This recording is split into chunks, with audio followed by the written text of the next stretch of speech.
There's power in a drum beat on a hill above the sea. Power in the voice of a supporter. But it all amounts to nothing. Together we don't sing. There's power when we're not noisy. Any day, go forever. Oh, catch scenery. Valley and mountain, chaparral to the sea. And the colors of our rainbow, sunset, orange, Tory green. There's power when we're not noisy. SC loyal forever. Someday in North County. Desert to islands, get loud now, you and me. All our voices strong together as we cheer on our team.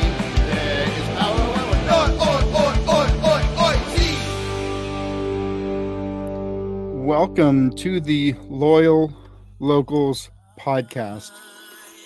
We come to you now after the final game of our San Diego Loyal. We're not going to have any more games, so that kind of leaves the podcast in an interesting position where we no longer have a team to talk about, no more games to analyze and obsess over and complain about defensive missteps or mystery formations from Nate Miller, which is always our favorite topics here. And yeah, it's been not a fun couple of days, I think, for a lot of us. And yeah, that's going to be it for San Diego Loyal. We'll talk a little bit about the game, and I mean, there's no reason to, I think, dwell on any tactics or anything like that. It's over. There's nothing to fix. There's no more games.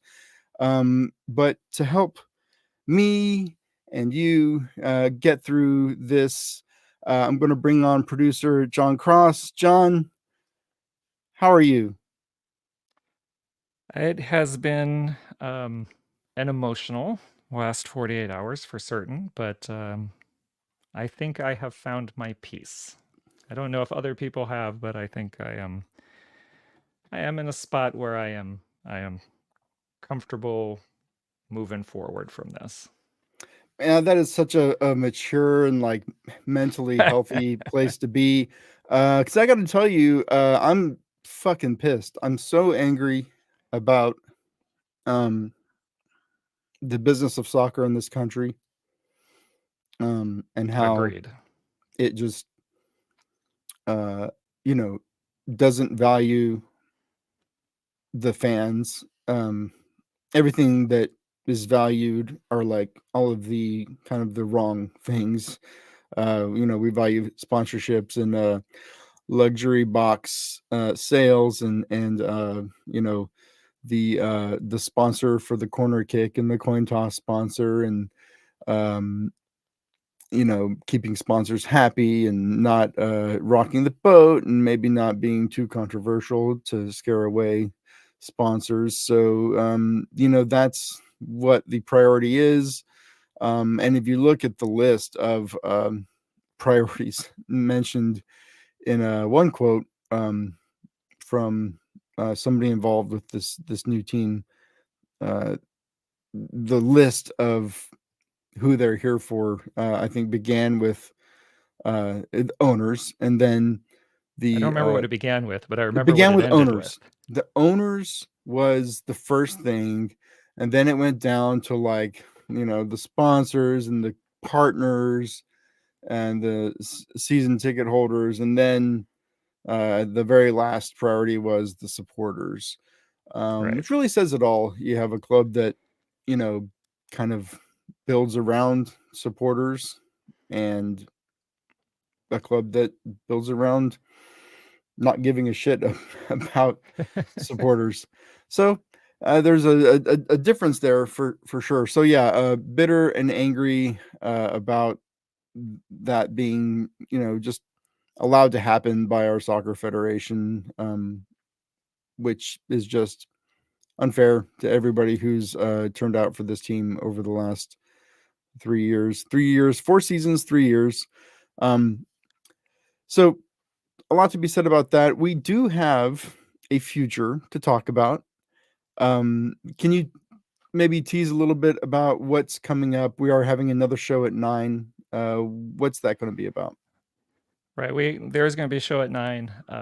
I believe Steve and Jason, at the very least, will be joining us on that show so we can reminisce and go through our last 4 years, not just the weekend, but celebrate some of the good things that we've had from this group, because there have been a lot. It was one of the things I was thinking about on Sunday after the match.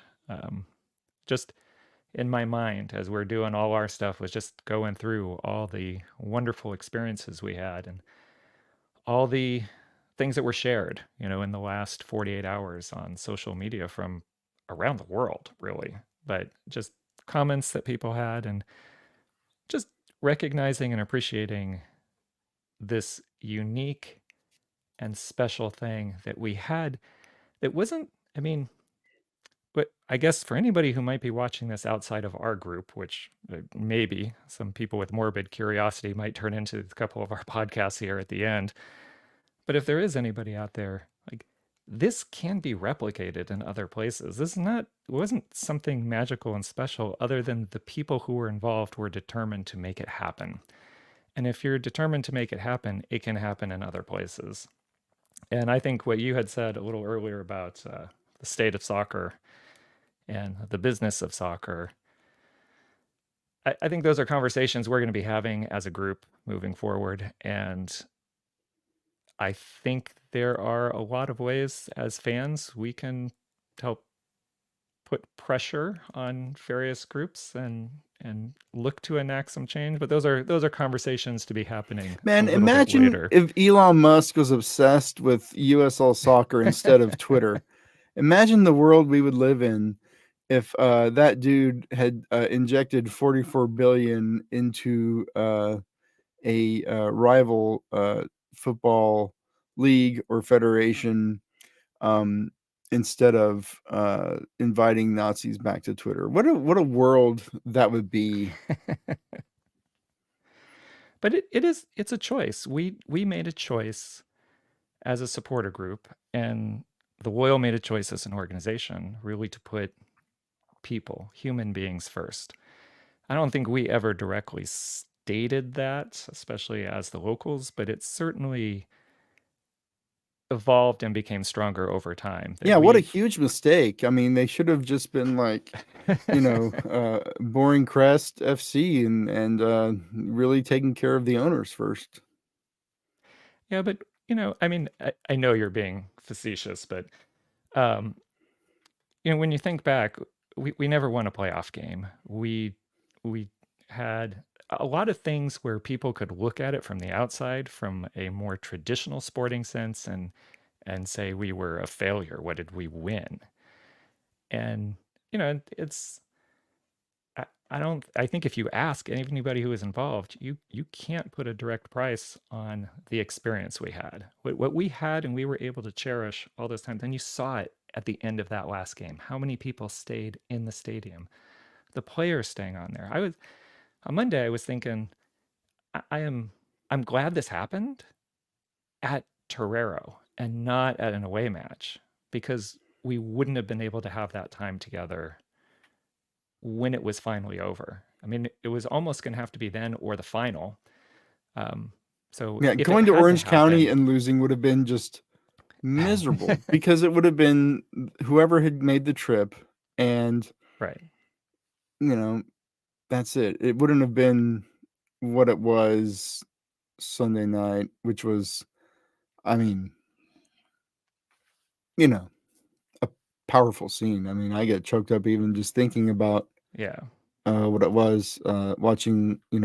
Well, let's get to that. Okay, let's rewind a little bit before we go down this dark path. Let's talk a little bit about the match.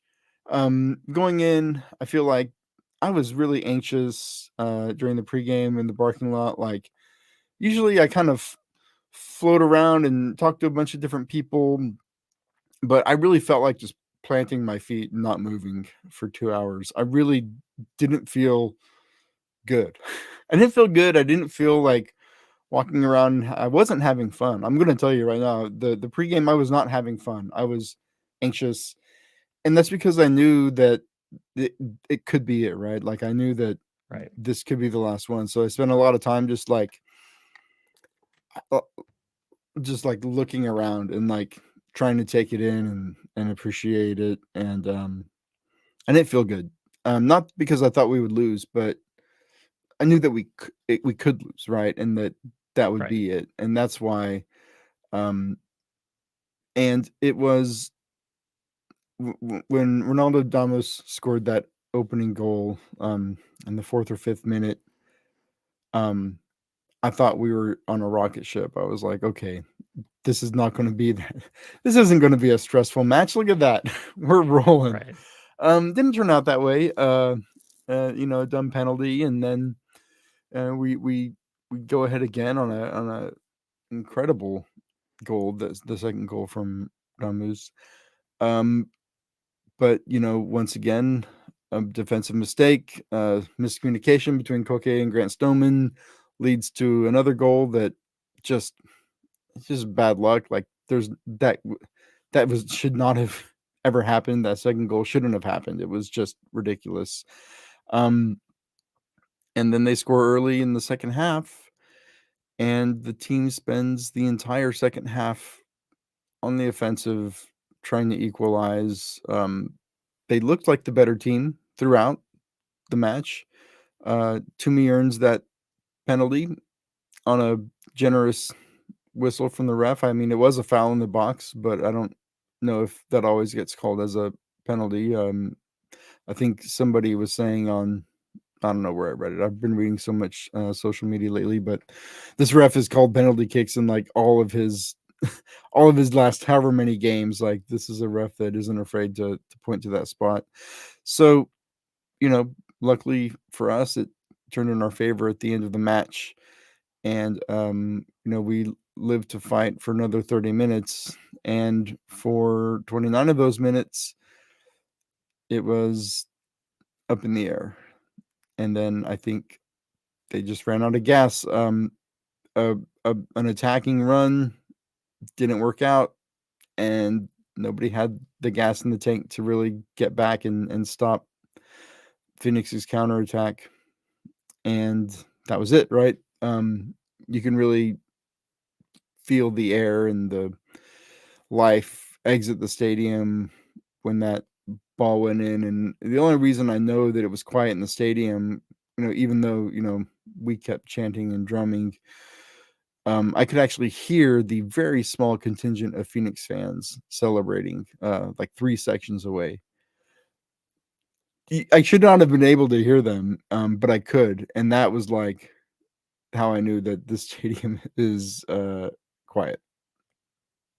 And, that's Yeah, it. I That was just it. like to just jump in for a quick thing here because we have virtual stat man Sean Kelly with us, and thank you for joining us, Sean. And yeah, the referee had awarded 6 penalties in his last 5 USL matches. But for me, I usually go back and watch the games, and I did not this time. I've had still no interest in going back. I'm a little different than you were. I was taking it all in. I was enjoying. I was just there to enjoy every moment, like win or lose. I did. I had fun. I was so happy. I want to give a huge shout out to my daughter for joining me at the game. Um, she was also my ride since I can't always do the driving right now with my cognitive issues I've been dealing with. Um, so it was great because she's been the person who's accompanied me the most to games. I've had lots of family members and other people come, but she's come the most. She's been with me to lots of games. It was great to share that experience with her on that final game. Um, and I just enjoyed all the memories from it. And then even afterwards, even as heartbreaking, and it was heartbreaking watching that goal go in. Um, just everything that happened, as heartbreaking as it was also very uplifting to see, as I said before, so many people stay in the stands. How long we sung, and thank you to Nick Duffy for continuing to capo and keep us going in the section. And I have such strong, vivid memories of that night that will stay with me forever on what you would normally think would be a devastating sporting experience. just even losing a playoff game like that. But I find myself when I think back about it of being truly rewarding and memorable and something that no one will ever be able to take away those moments. We may not have done it on the field, but there are so many moments I've had with this club that are just that are special to me. And nobody can take those away. I'll have those for the rest of my life. And now I might be getting an emotional here, but I just like to also add just one final thing for me is I went to O'Brien's afterwards. I won't share any of that because we'll probably talk about that in the pod later on the lounge. But it was nice to have Andrew come, Basiliadis, and talk to all of us. That was really nice. And then I just was physically, my tremors were starting up. So I had my daughter. I was like, look, I really need to go. It's getting late. It's midnight. I got to get home. So she drove me back home. I played with my dogs a little bit, took a shower, went to bed, got in bed, looked over at the clock like I always do, and it was 1:09. And I just smiled, closed my eyes, and fell asleep. And it was, for me, some weird kind of closure. Like finishing that whole night and going to bed at 1:09. And it was nice. I got up in the morning and surprisingly felt good. But reading all the comments, I've had my share of tears along with everybody else. But I really have had more joyful feelings of pride, gratitude, more of those kinds of feelings than a devastating loss. And I don't know. I'm thankful for everything that we have shared. I'm thankful for all of you out there, everybody in the group who helped make all those memories. I no one can take that away. It's been a special 4 years. No, MLS can take it away, which they are. I'm not to diminish your perspective, right? Obviously, yeah, nobody is going to take all of these memories and the community that we built, take it away. But for me, I cannot. Every time there's a story about Loyal, or depending on it's in the paper, ESPN, wherever, you cannot whitewash exactly what happened here. And what happened here is that a monopolistic entity, pseudo monopolistic, right? It is not a legal monopoly, but it might as well be, because the nature of the business of sport means that there can be no competition in the same market. So this team comes in with a $500 million investment, a deal with a local public entity, San Diego State, for use of a facility that Loyal supposedly had the inside track to get until this happened. So there should be no mistake about it. We no longer have our club because MLS is coming to San Diego. Period, point blank. That's why Loyal is ending, because of San Diego FC. And that's why, people, Phoenix fans on Twitter, by the way, were calling this out on Twitter. People wearing San Diego FC shit at the match on Sunday, which fucking turns my stomach. Like, who are these people that are wearing the logo and crest of the team that is causing the demise of the club you are literally at the game of to cheer for? I truly do not understand what how people move through the world without examining anything further away than what's right in front of their face. And I just, you're not supposed to judge people, but wearing SDFC hat with your Loyal jersey, it's like waving an Israeli and Palestinian flag together. Like, who are you? What are you doing? What do you represent? Because to me, it looks completely foolish, and it really, really makes me sick to think anybody thought it was a good idea to rep that shit at the match. But they did. They did. People, not everybody thinks about, you know, the world or life or the why of the world. It's maybe it's just the what of the world. More soccer, a bigger stadium, more expensive players. Woohoo! But that's, I guess, part of it. And there's going to be a stadium full of fans like that in a year and a half. Possibly. We'll wait and see how that all plays out. But um, I think it's important for some people who may be new to hearing some of this and maybe tuning in since we're done. Um, the distinction between your local team and then an entity like MLS, because I would argue that most people who are upset about this are upset with MLS and US soccer specifically. And I think that's a problem in this country is we equate a lot of our fandom around sports, we tie it to a league, the NFL, the NBA. Whereas traditionally in soccer around the world, it's not about the league. You play in a league, but it is about your club and your community. And that's something that we experienced very closely with this, with everything that we had together. Even though technically, you know, even though I would hold USL up a lot higher than MLS in terms of how they run things, they still have their problems. It's still, we were technically a franchise of the USL. There's still territorial rights.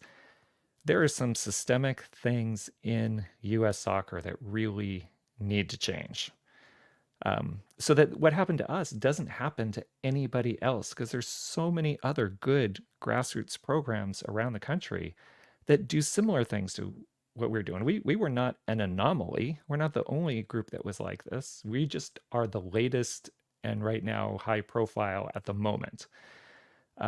But it shouldn't happen. It shouldn't happen anywhere. It shouldn't happen ever again. And that is partly a structure of MLS and the way MLS as an entity deals with things. And the way in the US in general, we prioritize a league over an individual team or club.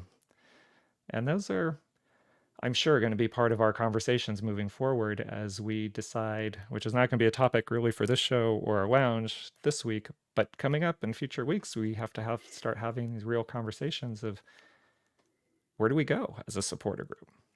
What So is going to be the future direction? Are we done? Do we just end it here, or do we do something different?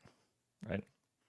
yeah, that's, I think, the important thing is, and I think that's partly why people are upset, and especially Sunday night.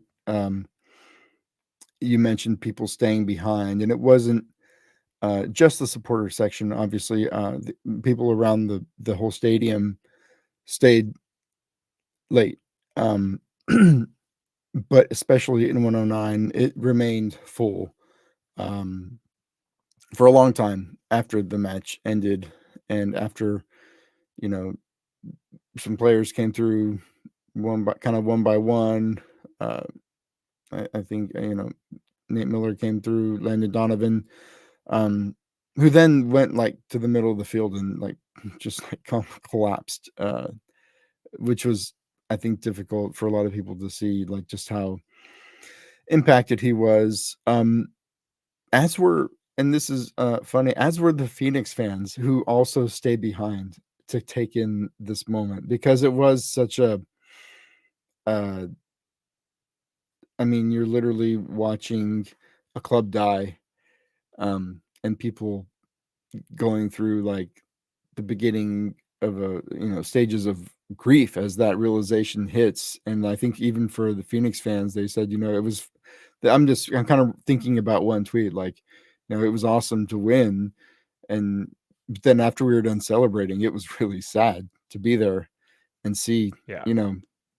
These fans, you could see it, and I did go back and watch part of the broadcast. And the camera captured, what was happening in the stands, which was a lot of tears. Like not just like kids crying, like, in college football memes, but like grown adults, grown men, Oh yeah. uh, in tears because, they're realizing that this is the last time that they're going to be on that pitch or watch a match in Torero, perhaps. Um, it was, I think, surprising. Um, I wasn't ready for. Uh, I knew it was going to suck, but I don't think I was prepared for the kind of emotions that moment was going to pull out of me, um, or the intensity that those emotions were going to uh, come through. And that's it was. I'm glad that we were there. I'm glad that we were at home, like you said, that we didn't have to go Yeah. through this in another building.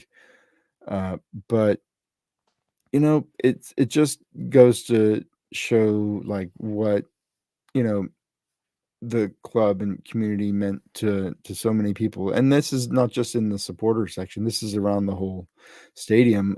Casey Alfred, my former colleague from the Union Tribune, just one of the you know best sports photographers in the country. Um, you know, he shoots the Padres. He shot the Chargers. For years, and he captured uh, an incredible moment with Alejandro Guido going up to the stands and Right. embracing his I saw wife. that. And in that photo, you can see a young man, just in tears, and it kind of captured the feeling of the moment, and it was such an intense moment. Like it made that impression on the away fans too, the Phoenix fans who took to social media to also criticize U.S. Soccer and MLS for Right.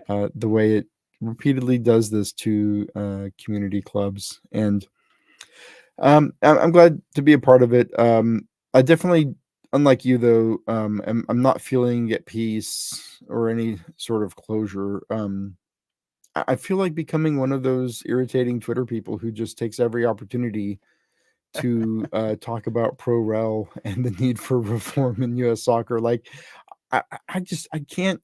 I was talking on Discord earlier, like I'm still mad. When I was 10 years old, the San Antonio Spurs were in the playoffs against the Portland Trailblazers, and it was Game 5 of the opening round, and the Spurs were like, they could have gone to the conference finals that year. It was a very good squad. I think this was Robinson's. Was it his rookie year or his second year? I can't remember where he was, but we have this point guard named Rod Strickland, and the game was really tight. And I remember I was 10 years old, man. I remember he made like this behind the back pass to like he didn't even look before he made the pass, and it went to like I don't know Clyde Drexler or whoever was on the Blazers. The Blazers won the game, and like I'm still mad about that. I was 10 years old. It was 1990.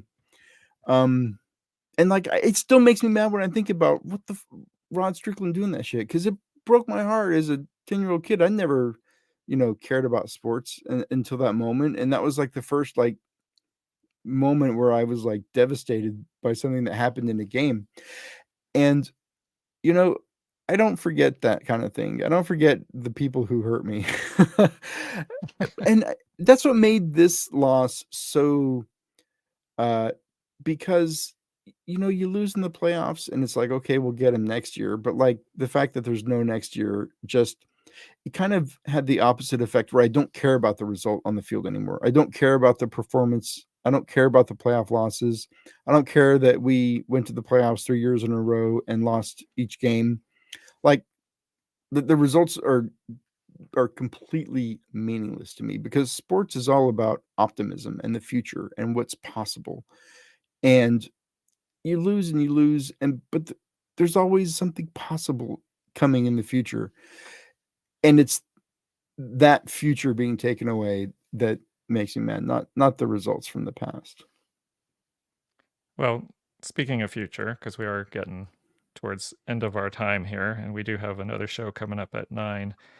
We do have a couple bits of supporter group news to get out because the team may be finished, but we're not done. We have to figure out what we're going to be doing next. So along those lines, just a comment again about our transition plan. We did that first member survey, so thank you everyone who participated in that. We ended up getting close to 100 responses total on that first one, and that's helped shape the second one. Second one will be coming out towards the end of this week or maybe early next week. We are fine tuning it as we speak. The leadership's looking at it and making sure we have everything the way we want. I just want to give people a heads up. It is long. It's right now about 58 questions, but all but Oh 3 of man, what is those this? are The SATs, man? Come yeah, on, we got to take but this on all the of those Saturday. are free response questions, and we're looking at maybe cutting There's some like of an those essay down a little bit. portion, multiple But choice. no, but at the same time, we are in a very unique position, and we really need to dig deep. What we're trying to do is dig deeper from the responses, the free responses you gave on the first survey. And we've made now select a response ones where you can, at least the way it's set right now, is you can like agree or disagree or basically have no opinion on the statements that we have. And they basically are the types of things that people said in the first survey. So what we're trying to do is figure out where are the really strong feelings that people have about some of these statements and some of the things people have said about our SG or where we move forward or how we stay together. And what are things that people are, they're not as important. So we want to get that survey going as quickly as possible. And as soon as we get that out, there'll be at least a week in between. We'll get the results out to everybody. Everybody will see the raw results this time. And then we'll do a final survey where we'll actually start like putting something out there that has some concrete type things. Like, would you be interested if the locals did this? So this is kind of the stepping stone to get there so we can figure out where are the strong opinions, where are the deal breakers for some people for what we might do next. Right, so everything's still on the table as we're looking to do that. So I want to give everybody a heads up that that is coming out. That's where we are in our transition plan. We'd like to try to get all 3 of our surveys done, so we're in a good position by early December to really start making some decisions, as what we're going to do. I think, And then that means go ahead. our podcast, at least right now, we're going to still do weekly podcasts up till the week before Thanksgiving, and then we'll reevaluate where we are at that point, and then figure out which things we're going to do. And yeah, thank you. I think if I went, because I'm kind of the main person putting the survey together, Sean, I'm going to put this up here. Yeah, I think everybody would shoot me if it went to 109. It's already at 58. We're having trouble deciding. Part of the problem is it's a lot of questions. But if we pair, there's also a feeling that if as leadership we start paring down the questions, are we, or this prompts that we have, are we influencing some of our own biases by eliminating some of those potential options and statements and things that people are talking about? So we're working through those right now, trying to figure out the best way to move forward. And then again, at least for the next few weeks, we'll be doing podcasts. Andrew, we might have a guest next week. Yeah, I'm going to get a local another journalist. We're kind of nailing down the schedule, but to come in and talk about like the role supporter groups have played, historically when it comes to like bigger issues in society and politics, and like how what role that plays in supporter culture. This guy's like an academic and knows all about that. Until we have it scheduled, I'm not going to say anything more until we get it the actual date down. But I think it'll be interesting for people to hear, especially going forward, because one thing that is clear is like we all enjoy doing this thing together, and would like to continue doing something together. And what that something is, I think, is the decision point here. Whereas, you know, I think if you want to continue to engage and be a part of this group, even before the survey comes out, start thinking about what you'd like to see. What do you want to do? Do you want to go ahead and go over to MLS? We have a built-in supporter group. We are the locals, by virtue of numbers, would, I believe, already be the largest supporter group of the new MLS team. There's also Wave, which the NWSL Wave not only are a first division team, they're also a world class league. The best women's players in the world play in the U.S. Women's League, unlike Major League Soccer. So on the global stage, it is a better league than MLS, and they didn't kill your club. So that is something to think about. um, I think there may be some other more creative ideas out there, but I mean, clearly these are. I mean, the Soccers exist. Albion is playing in Nisa. It's tough. I think Nisa's tough. We're talking third division. There's even less stability in Nisa than there is in USL. Um, and the level of play is third division. You take a step from MLS to USL, then you see the step from USL to NISA, and it's. But hey, that is a community club. Albion is a youth club that before it was this pro team, Albion, the youth club, purchased 1904, which was another third division team in San Diego, and rebranded with Albion. So there's that community connection. Do we want to go to CCA in Carmel Valley and watch matches? I mean, that's an option, right? I don't know if that's going to. All the options are on the table, and that's why we want to survey the membership and see Yeah. where So, we stand.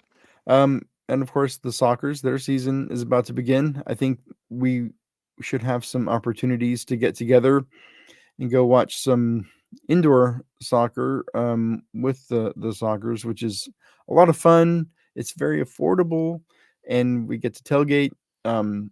Craig Elston, a member of the locals, is obviously works for the Soccers and is always a good guy to help with tickets to those matches. So listen, there's going to be a lot of chances. We're not going anywhere. We're going to keep doing these podcasts at least till Thanksgiving, while we as a group figure out what we're going to do, and there will be opportunities to get together again and watch the sport we enjoy. So, and we actually do have an opportunity coming up, so keep an eye on Discord. There will be an end of year social gathering for the locals, like we always do.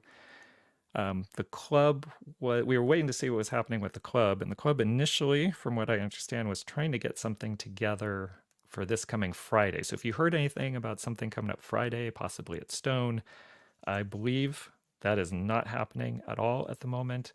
So now we are trying to look as an SG as to put something together here, maybe by the end of this week, early next week. But just keep an eye out on Discord and the socials for that. As soon as we have everything squared away, we'll get that publicized.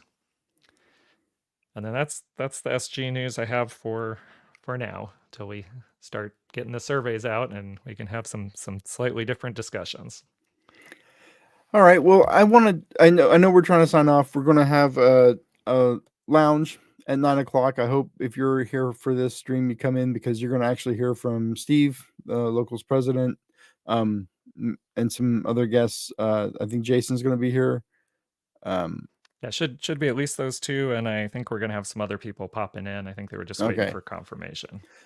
So they'll be doing most of the talking, I think, in that one, if you're tired of listening to me. But while I've got you, I've got to once again thank John. Thank you so much for all of the work you've done. I've been on the podcast a time or two in previous seasons, but this season I've kind of done almost every episode, but John has been here since before the beginning. John is in the pictures of the earliest meetings of the locals, when it was like 9 people at wherever at I think it was at Border X or something, and John's there taking video. Um, John is the person behind all of this kind of multimedia that you've got. His great Soccer Shorts documentary about how this group was formed is a must watch on YouTube. And he is the person that makes this stream and this podcast happen every week over 4 seasons. So, John, thank you so much for all of the work that you've done. And I really am looking forward to continuing this partnership in whatever form it takes. But thank you. I know how much work it is, and it's just so appreciated. And I know that the folks who listen and watch also appreciate it. But it's got to be said. So thank you so much, and thank you everybody watching and listening and coming out to 109 and talking to us and making this a part of your life as we've made it a part of ours. It's been great, and we're going to keep it going somehow. So thank you all, and please tune in for the next stream. All right. Good night, everyone. Thank you, Andrew. Any day or forever.